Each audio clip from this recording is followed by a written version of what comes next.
Hey guys, Mike again at the Pop Culture Playhouse, finally back with a brand new Blu-ray DVD weekly wrap-up. In this week's episode, we're going to take a look at the recent Scream Factory release of Ravenous, plus Gina Carano in the action thriller In the Blood, available from Anchor Bay Entertainment, Academy Award winners Colin Firth and Reese Witherspoon in Devil's Knot, Deathbed, The Bed That Eats from Cult Epics, Twilight Time's Blu-ray edition of Rollerball, and so much more. So sit tight and we'll be back in just a second.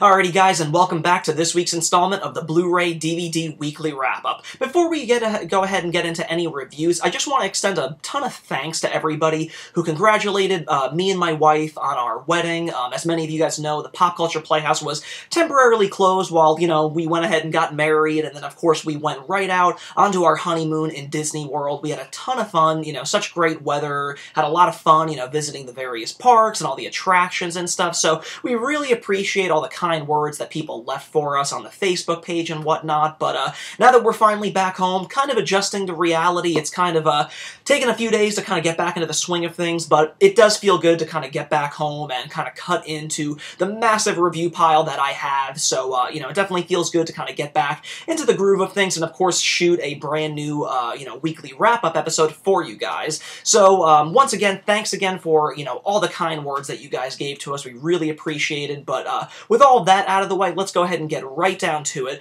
The first title that we're going to take a look at this week is Scream Factory's Blu-ray release of Ravenous.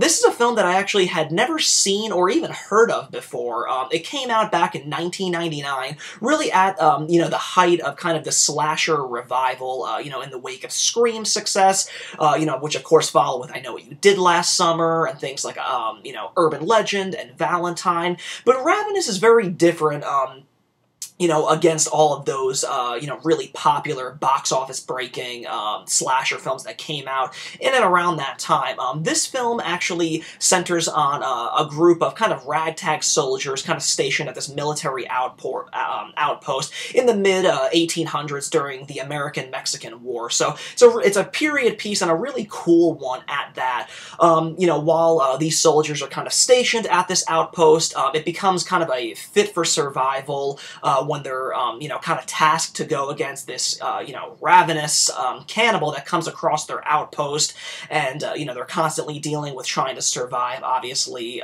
this person's wrath, and then, of course, any tension that's brewing between each of them. It's a really, really well-done film with just really spot-on acting, from the principal players that are found in this one. Awesome cast. You have Guy Pearce in this one, ahead of, I guess, really when he was, before he really broke. This is before he appeared in Christopher Nolan's Memento, and then, of course, over the years, Guy Pearce has just really kind of turned into a really phenomenal actor, appearing in things like Prometheus and, of course, Iron Man 3. But Ravenous is definitely really early on in his career before he kind of built up, that reputation for himself. He's really great in this one as, a soldier that's kind of been disgraced in the battlefield. He ends up, playing dead to kind of avoid getting killed in battle, so he's kind of banished to this military outpost, really in the middle of nowhere, where a bunch of, really nothing happens. It's really like a handful of soldiers that are stationed at this one.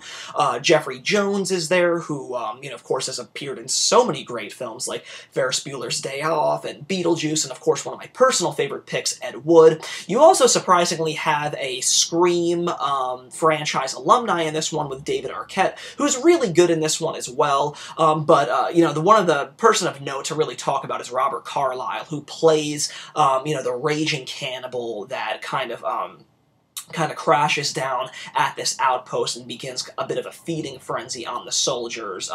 He is really hypnotic to watch. He's just so mad. I mean, the look in his eyes, the intensity is very, very spot on. But, really just to kind of touch back again on the time that this was originally released, this film was definitely, people that did catch it definitely found a lot to like in this one, but it didn't really, do record-breaking numbers at the box office office, and it kind of fell into a bit of an obscurity, but people that remember it really do love it, and I think especially nowadays, this is a film that a lot of people, I think, will really dig. Like I said, this is obviously a period piece, and it really came out at a time when, you know, it was really like the 1980s slasher boom revival. I mean, those types of films were very hip and in again. You know, of course, you had Halloween H2O and, you know, again, the Scream franchise and stuff. So this was a very different horror film at the time that people were kind of used to seeing at the box office one, but this is just such a great film. I mean, I cannot believe that a film of this stature and the great performances, the great costumes, and, you know, just great locations found in this film evaded me for so many years because it's so, you know, really well done, and I think that it's a film that really continues to find a new audience with each passing year, and, you know, with it being, you know, practically 15 years since its original release, the time couldn't be more ripe to discover Ravenous. It's a really great, solid period piece horror film that I really recommend a lot more people to check out.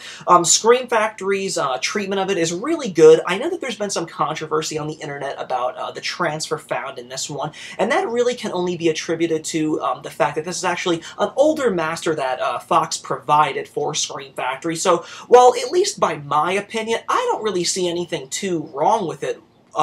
That said, it's definitely not as sharp as you would probably hope to find in a film, you know, from the late 90s, kind of entering into the new millennium. It's definitely not as sharp as, you know, older films that have been found in the Scream Factory catalog from, like, the 70s and 80s, but, like I said, that's definitely just more attributed to the fact that Fox provided Scream Factory with an older transfer that, you know, while, you know, it may not be as sharp as you might expect, there's a lot of good stuff to find in that, to find in this transfer. Black levels are handled really good, skin tones are kind of relayed really natural. There is a good grain level found in this one. There are some scratches and debris to be found in this transfer, which again is a little surprising considering the date that this film was released. But like I said, I think people are kind of making this out to be a little bit, you know, a bigger deal than it really is. I really found nothing detrimental about this transfer. I found it pretty pleasing to my eye, at least, and it sounded really good too. There's a lot of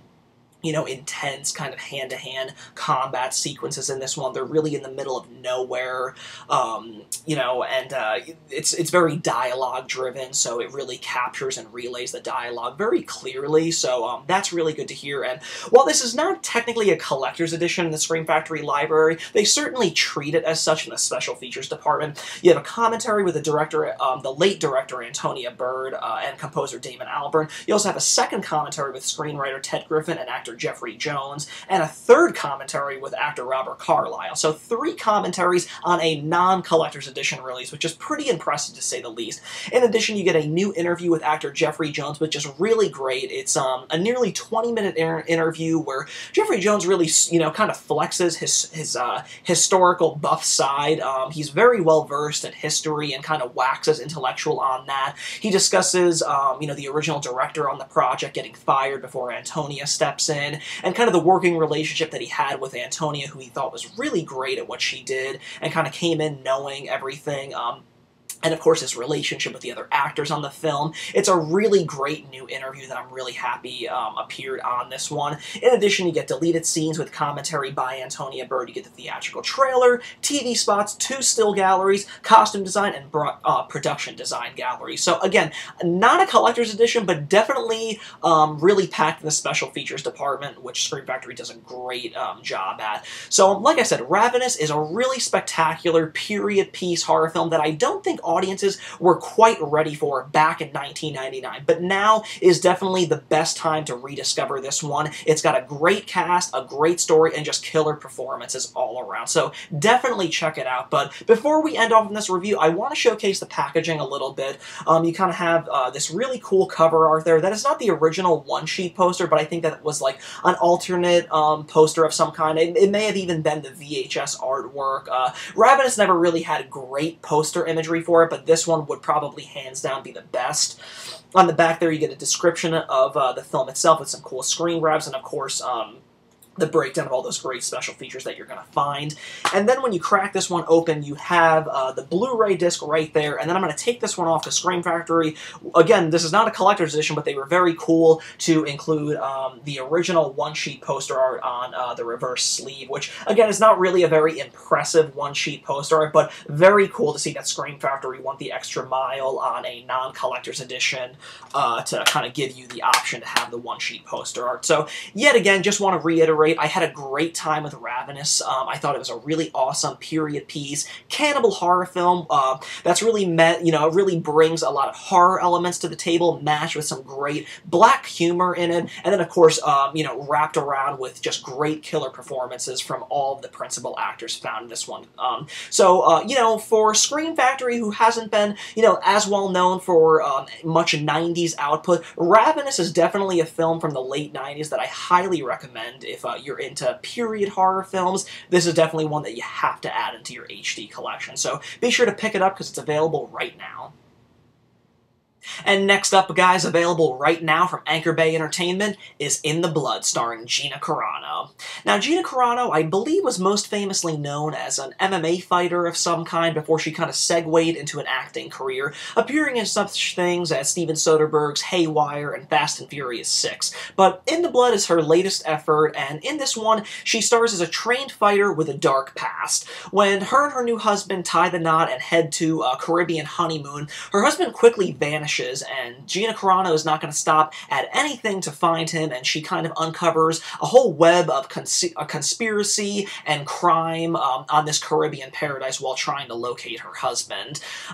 This film, I kind of walked into it with pretty high hopes, actually. I thought this was going to be a really cool kind of, down and dirty action thriller with kind of a female at the center of it, which is something that you don't see too often, but it's films like this that I really like. I really like the Kill Bills. I really enjoy where you kind of see a female protagonist really at the core of the story, which is, really a subgenre that's really been kind of carved out and kind of been headlined predominantly by males, but I really like when they kind of put a woman in the driver's seat, because the results can be really cool and really exciting sometimes, and that's what I really was hoping for in The Blood, because I know that Gina Carano is a really accomplished fighter on her own. She can handle her own stunts, so I thought there was going to be a lot to kind of sink my teeth into in this one. Unfortunately, it doesn't really live up to my expectations. Like I said, I really wanted to like this film a lot, but the main problem with it is that they just don't kind of give Gina Carano enough time to do what she does best, and that's kicking ass. And the scenes that you do see her kind of fighting and doing hand-to-hand combat, they're really awesome, but you're just really always hungry for more and more of that. The story in this one is pretty generic as action thrillers go. Husband and wife kind of hit the Caribbean paradise. He just, he vanishes after an accident, and of course, nobody knows what nobody knows, so Gina Carano, it's only up to her, because obviously the corruption on this paradise island goes from, the police station down to the criminals to everybody, so she can only depend on herself to kind of locate her husband.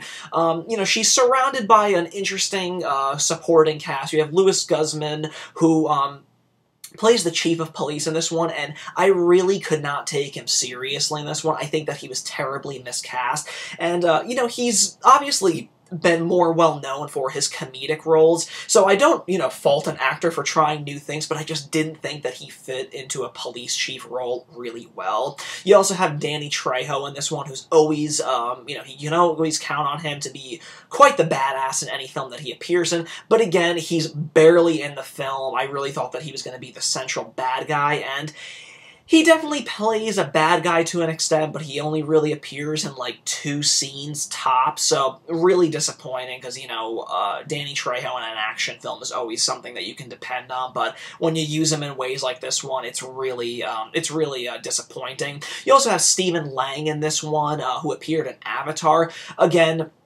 really just more of a cameo appearance. He plays Gina Carano's father, who was an outlaw, but he's been dead for many years, so the scenes that he does appear in, they're kind of like flashback sequences, showcasing how Gina Carano got her training from her father and whatnot. So again, another missed opportunity, and just, kind of a case where a bunch of, notable cultish actors are kind of plastered on the poster, but their appearance in the film is very, very minimal.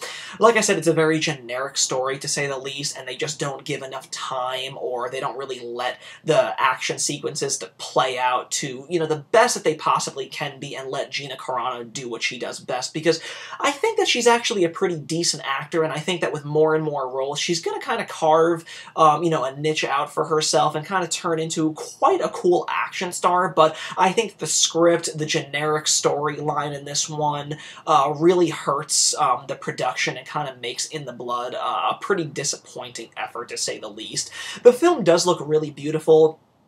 Director John Stockwell is no stranger to shooting in exotic locations. He directed Blue Crush before, so the film looks really beautiful. A lot of great cinematography. This, of course, is a brand new film shot in HD, so it looks beautiful on the Blu-ray format. The very turquoisey ocean water in this one. Skin tones look beautiful and perfect. No scratches or debris. Of course, it's a very pitch perfect image that you're gonna find in this one. It's just sad. A really disappointing film that does actually get kind of taxing on your attention span, especially in the final act. The final act tends to really, really drag, and it just does not get to the final point quick enough. They really just drag it out and milk it for all it's worth, which again really kind of, ends the film off on a real sour note, which is disappointing, because Gina Carano, I think, was pretty good in this one, and if they just would have really let her do what she's best at doing, or at least presented it in, better action sequences, or, better choreographed action sequences, I think the film would have been for the better. But all that said, while the film is disappointing, you do get special features in the form of In the Blood behind the scenes, which is like a 20-minute, retrospective look at the film and the making of it. The whole cast and the director and crew talk about it. A lot of fly-on-the-wall footage during the making of it, which is pretty cool. So if you did enjoy the film, that's going to be a great special feature for you to check out. But like I said, I was really hoping for a cool kind of down and dirty action film with, a female protagonist, which I've always tended to enjoy, because you don't really see them that often. And it also had a really cool group of supporting, cult actors that you've seen in various other projects, but the supporting cast of characters that you're hoping to see more of, their appearances are very minimal in this one, so be forewarned. The story is very generic and very by the numbers, and it's just, you've seen it before, you've seen it a million times before, but In the Blood just doesn't do it very well. So I can't say I recommend In the Blood, but if you're a fan of, newer action films with female protagonists, then you still might want to check this one out, but definitely keep your expectations at bay. But after all that, if you are in fact still interested, it is available right now from Anchor Bay Entertainment. And next up, guys, available right now from Image Entertainment is Devil's Knot, starring Academy Award winners Colin Firth and Reese Witherspoon. For those of you that don't know, this is based on the very true story of the West Memphis Three. Taking place in May of 1993 in West Memphis, Arkansas, three 8-year-old boys were found murdered and mutilated in a backwoods area. When the cops come up empty in their investigation and are kind of meeting dead ends everywhere they turn to find the guilty party, they quickly turn their attention to three teenage boys who wore black, listened to heavy metal music, and were accused of worshiping the devil. When no real, true, strong evidence is put forth against them, they are surprisingly found guilty of these heinous acts and thrown in prison for them. The West Memphis case is, a case that's kind of, rattled the media for the better part of 20 years. I followed the case and have been very intrigued and interested in it for many, many years. I've watched the three phenomenal HBO documentaries, the Paradise Lost trilogy, which I highly recommend. Those are essential documentary viewing, especially if you want to get up to speed and knowledgeable on the case. I've also had the great pleasure of meeting two of the West Memphis Three, Damian Eccles and Jason Baldwin, who are incredibly humble and earnest guys, considering, the crazy you know, ridiculous journey that they've been through and how normal and adjusted they seem today. But getting a little ahead of myself, Devil's Knot is, in fact, the first Hollywood take on that West Memphis tale. Director Adam Egoyan definitely intends to present the story without pointing the finger any which way. They're not trying to make you side with the West Memphis 3 and make you feel like, oh, what a witch hunt, or making you side with the parents that, oh, good, they got, you know, the guilty party, or trying to side with the cops, whatnot. That is the intent in this film, is to kind of present it, you know, for your own interpretation, for you to make up your mind, because still to this day they have not found who committed those crimes on those poor 8-year-old boys. So the film does try to present that, but I don't really feel like this was the greatest film, particularly. I do think that, with the exception of Colin Firth and Reese Witherspoon, they did do the right thing by more or less casting unknowns and no real true Hollywood faces in this film. Especially in the case of the West Memphis 3, it was good that they went with unknown teenage actors. That said, I don't really think that they were great actors. I don't really think that they really, you know, really presented themselves very well as, you know, the West Memphis 3. I just didn't really get a strong, you know, connection with their performances. That said, Colin Firth, of course, competent as ever, skilled actor, Academy Award winner, who plays an investigator in this one, who kind of is kind of working with the West Memphis 3's lawyers to try and figure out, you know, exactly why people are kind of going against them, railing against them, because there's no hard evidence on them. His appearance is, it's not very memorable, to say the least. I feel his appearance in the film doesn't really make that much of a dent in it. He's kind of watching from afar. He's kind of this shadow in the background for the better part of the movie, so his appearance doesn't really feel as heavy in the film as it maybe should. Reese Witherspoon plays Pam Hobbs, one of the mothers of, the victims, and she's okay in it. Again, I just kind of feel like her appearance kind of took away from the film because she's such a well-known Hollywood figure, so I didn't really get a sense that she was perfectly cast. She does okay in it, but it really kind of keeps taking you in and out of the film.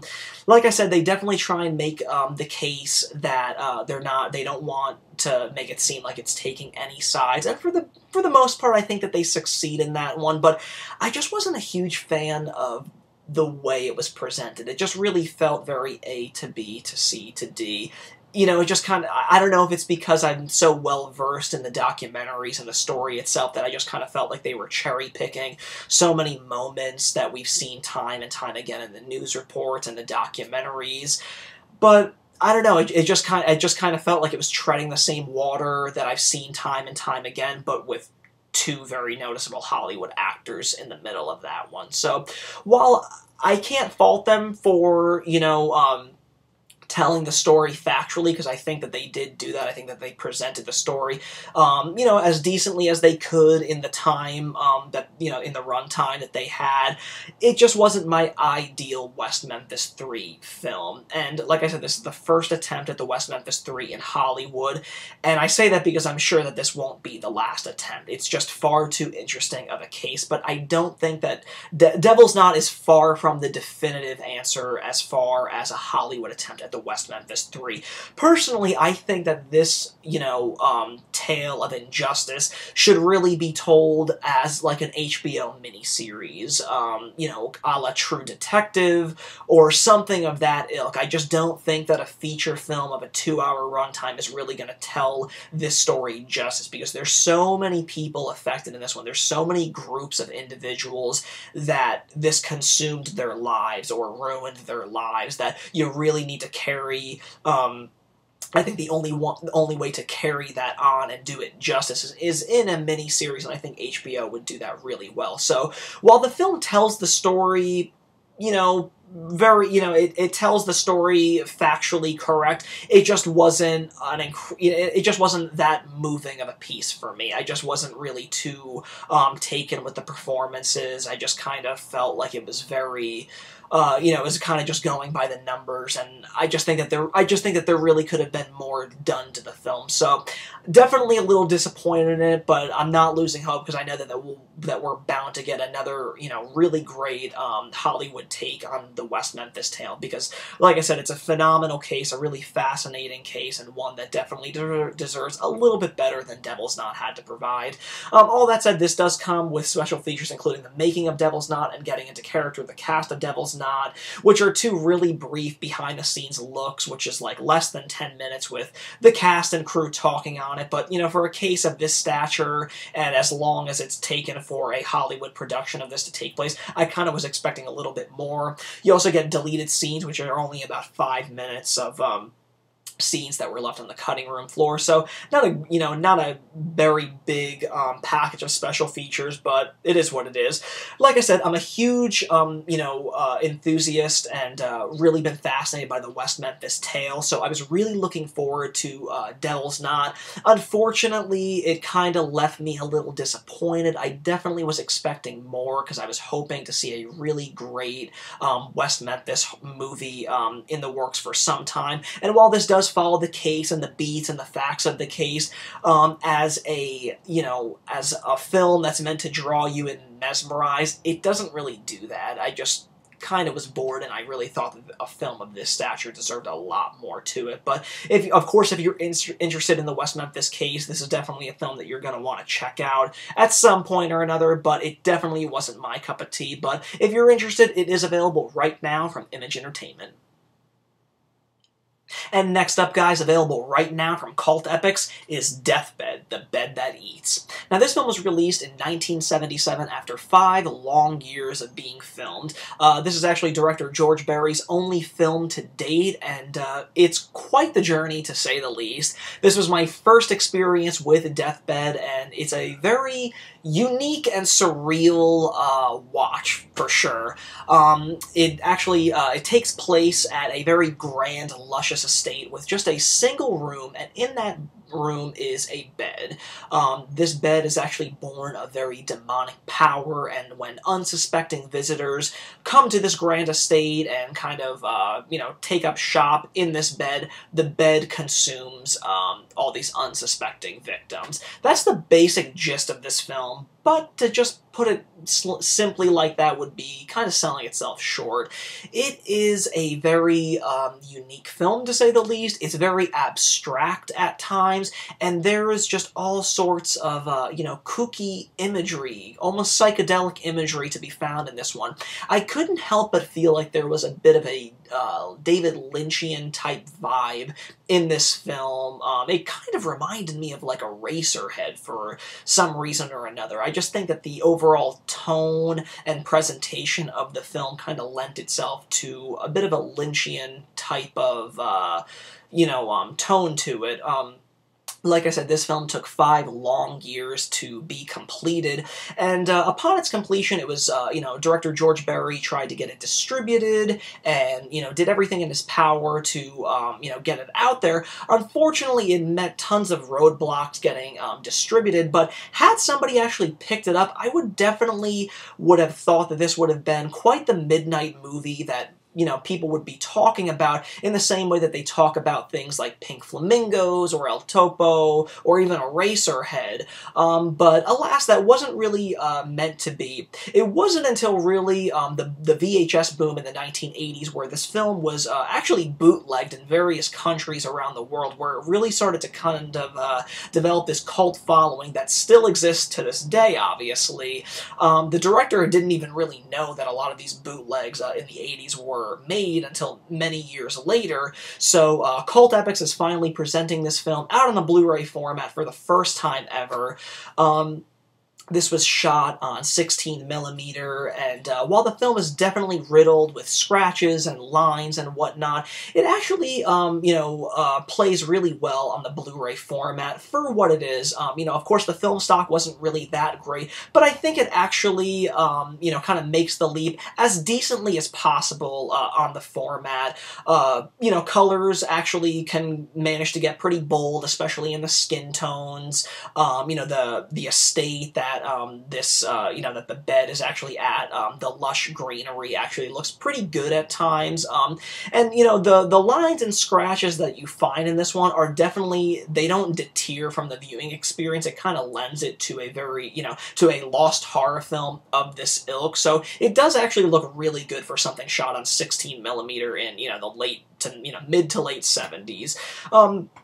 To simply say that this is a horror film, again, would kind of be selling it very short. It's very artsy at times, and, while the idea of, a human-eating bed seems, just choke full of, just seems like, horror, straight horror, I think that George Barry was definitely trying to be a little bit more artistic than that, and, whether it's good art or bad art, who's to say? That's all subjective, but it's definitely unique, and I think that, it's a bona fide cult classic for many reasons. It's an underground cult classic. I mean, there's a lot of weird imagery going on in this film, and I mean, whether it was good or it was bad, I can tell you that I certainly was never bored. I was definitely hypnotized the, 70-odd minutes of this breezy film. So there's definitely a lot in this one, and I would, cautiously recommend it to, cult fans that enjoy cult cinema of all shades. This is definitely something unique that is probably very, very different than a lot of the stuff that you've seen before. One of the things that I did find, very interesting in particular was the fact that a lot of the character development and background was not at all really wasted on the victims of the bed. While, of course, the victims are in there, and it's, girls that are kind of there for a weekend getaway and whatnot, they're really just cattle and throwaway characters to the bed. The bed actually has a lot more, background developed on it. You learn the origins of the bed, you learn how it got its power, and whatnot. So there was a lot of thought process involved in, the background of the bed and really how it came to be. So I thought that was a very unique and interesting spin to take on it, that it wasn't really about, caring for victims of this, man-eating bed. You really understood, you definitely, by the end of the film, you understand the bed, its motivations for better or worse, and how it came to be. So I thought that was very interesting, a very interesting take for a film called Deathbed. But like I said, this may not be for everybody, but if you're a big cult aficionado like I am, I think that you should definitely give it a chance. It's very unique, it's very abstract, there's definitely horror elements in this one. Considering the low budget that this was in, it definitely looks pretty cool, and I think that they accomplished some pretty neat stuff in it for what it is. So after 5 long years and being bootlegged in countless countries and getting an eventual Blu-ray release thanks to Cult Epics, this is definitely the way to check it out, because it's a huge upgrade on, over any release that I'm sure it's ever seen before. Cult Epics actually did a fantastic job on this one in the special features department. In addition to the new HD transfer, you get an audio commentary by George Barry and Stephen Thrower, who is the author of The Great Nightmare USA. You get an introduction by George Barry from 2003, which I think is presumably ported over from the previous DVD release. You also get an introduction by Stephen Thrower, Nightmare USA, a conversation by Stephen Thrower and George Barry on horror films in the 1970s and 1980s, which is a great, candid conversation, if not slightly irritating, only because they did it so laid back and candid that they shot it in what seems to be a diner over a meal, so you're constantly kind of hearing background noise, and it makes it a little hard to hear their conversation at times, but nonetheless, it's a great conversation, but be prepared to kind of raise that volume button at certain times. You also get a behind-the-scenes look of Deathbed in Detroit, which is where they filmed it, which is going to be really surprising to a lot of people. I thought that they filmed this like in some English countryside or something. It blew my mind that it was Detroit. You also get original Deathbed music credit track. So quite a lot of stuff for this long-lost horror film from the 1970s. But like I said, if you're a big fan of cult cinema, definitely check out Deathbed, The Bed That Eats. It's certainly unique in its story and its presentation, and one that I'm sure you might not soon forget. So be sure to scoop it up. It's available right now from Cult Epics. Alrighty guys, and next up, available right now from Twilight Time, is 1975's Rollerball, starring James Caan. Now this film takes place in the not-too-distant future now of 2018, where warfare and poverty are a thing of the past. It particularly centers on a futuristic sport known as rollerball, which seems to be a mix of roller derby and football and hockey, and it's very barbaric and very deadly at times too. When a rollerball champion, Jonathan, who's played by James Caan, is told by one of the executives of the world, because now the world is kind of ran in a very fascist manner, almost like a corporation, and this executive, the executives of the world, if you will, can basically tell you what to do and what your role is, or elements in your life are going to be here and then they won't be there. They have the power to swap out your significant other, pair you with other people. So it's very it's very their say, and it's their way or the highway. So while Jonathan is this hotshot rollerball champion at the top of his game, an executive tells him that he has to retire. When Jonathan decides that he doesn't want to do that and he wants his free will and individuality to reign, things get very tense very quickly.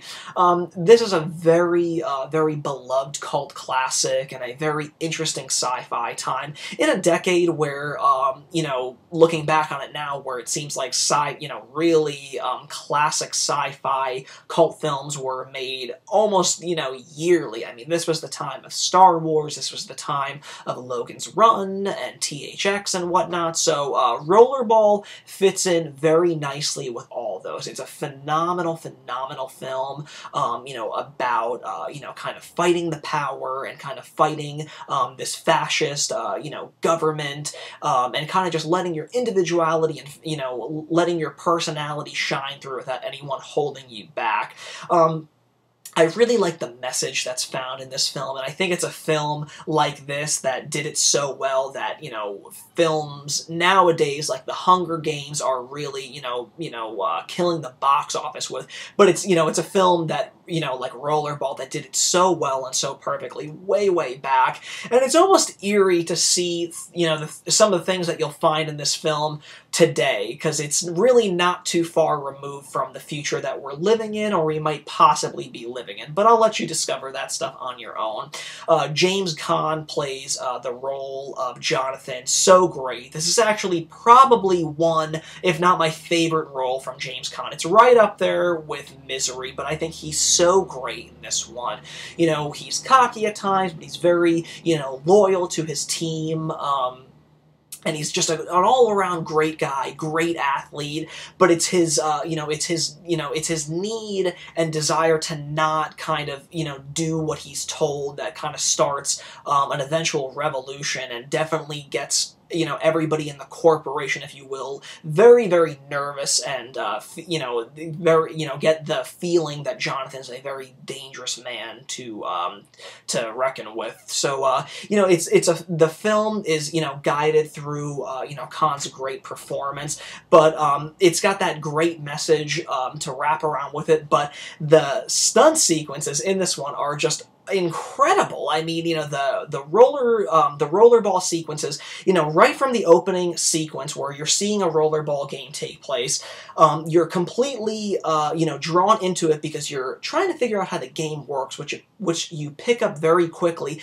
and, all within this opening sequence, you don't know this sport. It's foreign to you as a viewer. You learn it, and by the end of it, you know it, and you're rooting for it as if you were watching like a professional, football or baseball game on the TV now. It's just an amazing way that they shot that and just got you so, absorbed by it. And from that point on, to the end of the film, every rollerball, match is just as exciting and as, over the top and deadly as the next. Of course, once Jonathan, chooses not to, just listen to what he's told and kind of goes against the grain, that's when the corporation do everything in their power to kind of, put him to death. if you will.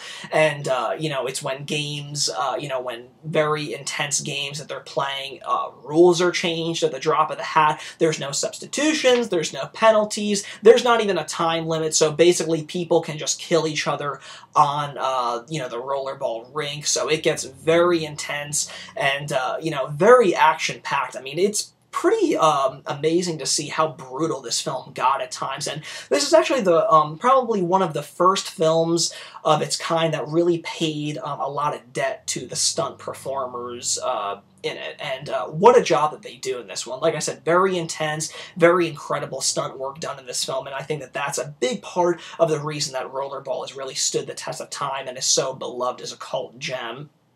Twilight Time has done a really great job with the Blu-ray transfer. It's a beautiful transfer, actually. You know, very filmic, you know, layer of grain in there that just looks beautiful. Very, you know, very filmic, very natural to its original presentation.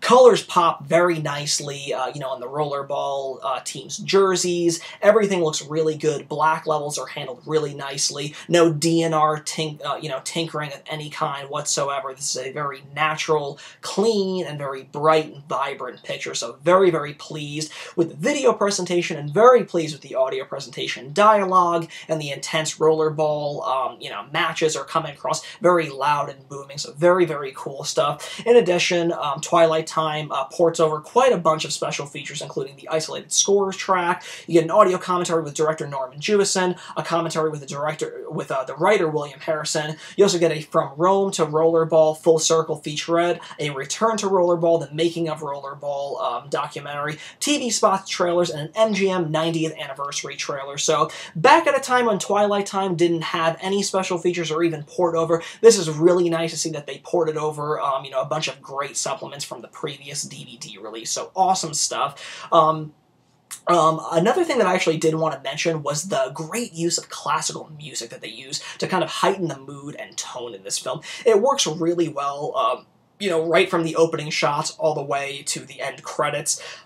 It's unusual in a film like this, I guess you would say, but it works really well. It definitely reminded me of like A Clockwork Orange, which is a film that I think, you know, is on the same you know, it's definitely a film that you can kind of discuss on the same, you know, in the same conversation as Rollerball. So I really got shades of like A Clockwork Orange with their use of classical music in this one. So I really thought that it fit the mood and it really offset what you were seeing really, really well. I really loved the usage of that. But all that said, had such a great time with Rollerball. It's a bona fide cult classic, and there's a reason that people still talk about it. There's a reason that it was remade in the early 2000s, because it's just such a great concept. It's got a great story, a great message, but nothing can compare to the original film. It's one of James Caan's best performances, so, you know, definitely check it out if you've never seen this. This is a cult classic that hands down has my seal of approval, but I just want to showcase the packaging a little bit on that one. Of course, you get the great one-sheet poster art on there, and then on the back you get a description of the film, some cool screen grabs of James Caan, and then the list of the special features in the orange there.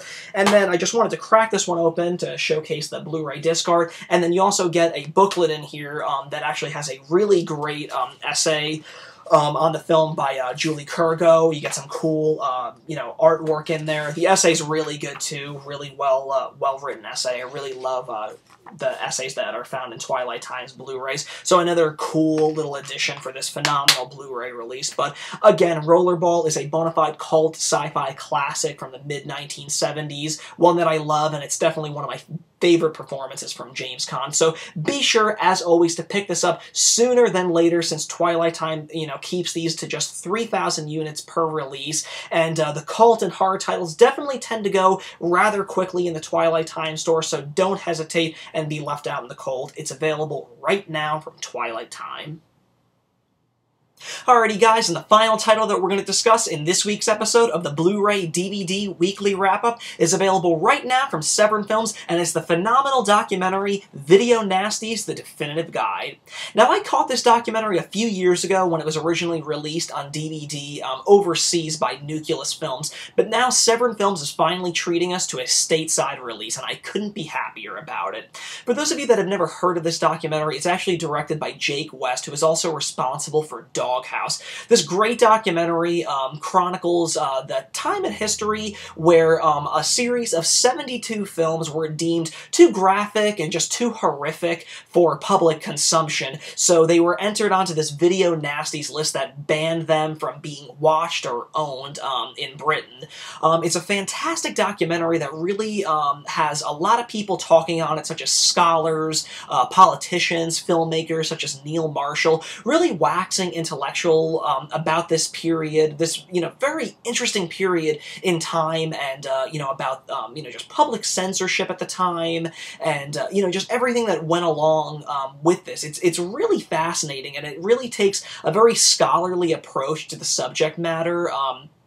While, many mainstream people might find this type of entertainment, very bottom of the barrel and very trashy, they were just movies, but, it was this big debate back then that found these 72 films, absolutely guilty of just being too gory, too horrific, and just, just filthy, so they banned them, which is just absolutely ridiculous to think that films of this, just films, just sheer entertainment. They weren't real, but they just felt like they were just not, they were immoral to be viewed by anybody. So it's really interesting to see people that were there at, the height of this going on, and especially people such as Neil Marshall, film directors or people that just loved this type of cinema, waxing intellectual about it now, and how it affected them in their youth and whatnot, and it's also a really great reference guide for so many great films in this one. I'm sure many of you have seen a lot of the films in here,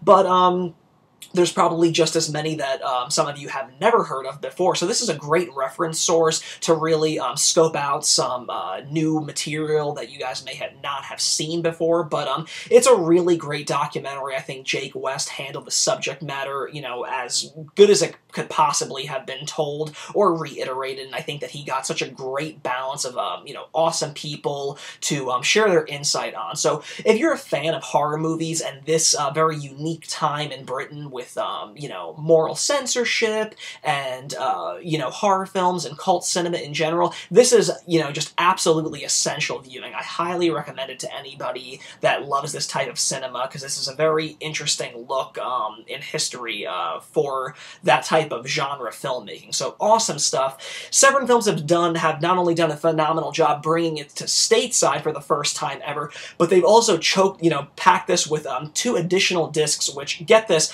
includes the original trailers for all 39 titles that were successfully prosecuted in UK courts and deemed liable to deprave and corrupt. Some of those trailers include The Beast, Cannibal Holocaust, The Driller Killer, I Spit on Your Grave, Nightmares in a Damaged Brain, Snuff, and Zombie Flesh Eaters. And then there's a third disc that actually has the 33 titles that were initially banned, but then subsequently acquitted and removed from this, censored list. These trailers include The Boogeyman, Death Trap, Evil Dead, The Funhouse, Human Experiments, and The Toolbox Murders. What's really cool about discs 2 and 3 is that you can play them in 2 different options. You can watch them as a non-stop trailer show, or you can watch them with introductions from a slew of people from, the academic side of films, or, notable genre journalists. You also get, Emily Booth is presented on here. She's actually a guest horror presenter with that has brief introductions to both discs. So really cool balance. You also have the author of Nightmare USA. He, introduces quite a few of these trailers as well. So great assortment of people introducing these trailers, kind of like a Trailers from Hell sort of vibe going on in this one, but I really like that they included all of the trailers that were found for the films on the banned list, with such great people talking on that one. So this is such a great package for a great documentary. So like I said, if you guys enjoy all of the films on this list, you definitely want to check this out. It's a great time capsule of moral censorship and everything that was going on over in the UK, with all these films coming out at such a rapid pace. So highly recommended from the Pop Culture Playhouse. Definitely check it out. But before we end off in this review, I just want to showcase the packaging a little bit on this one.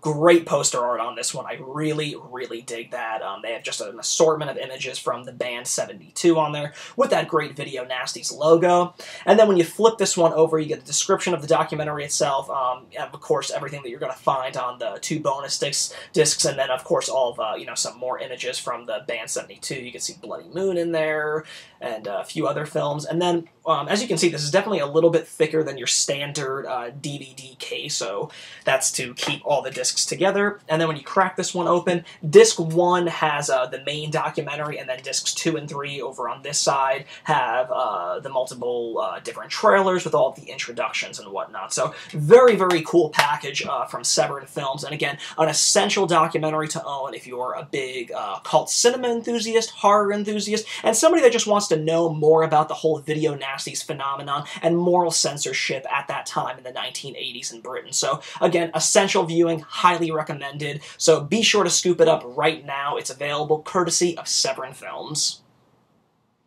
Alrighty guys, that about does it for this week's episode of the Blu-ray DVD Weekly Wrap-Up. As always, thanks again for tuning in, and be sure to like the Mike's Pop Culture Playhouse Facebook page, and stay subscribed to the YouTube channel. Over the course of the upcoming weeks, we're going to be playing catch-up with quite a few review titles, including a ton of adult entertainment from Impulse Pictures and Vinegar Syndrome, plus some recent Blu-ray releases from Twilight Time, including the Charles Bronson flick, The Mechanic, some more Pete Walker Blu-ray goodness from the Redemption line, including Home Before Midnight, and House of Mortal Sin. Plus, we're going to take a look at Sugar Cookies, the cult title from Vinegar Syndrome's more recent Blu-ray releases, and so much more. So, as always, thanks again, guys, and we'll see you next time.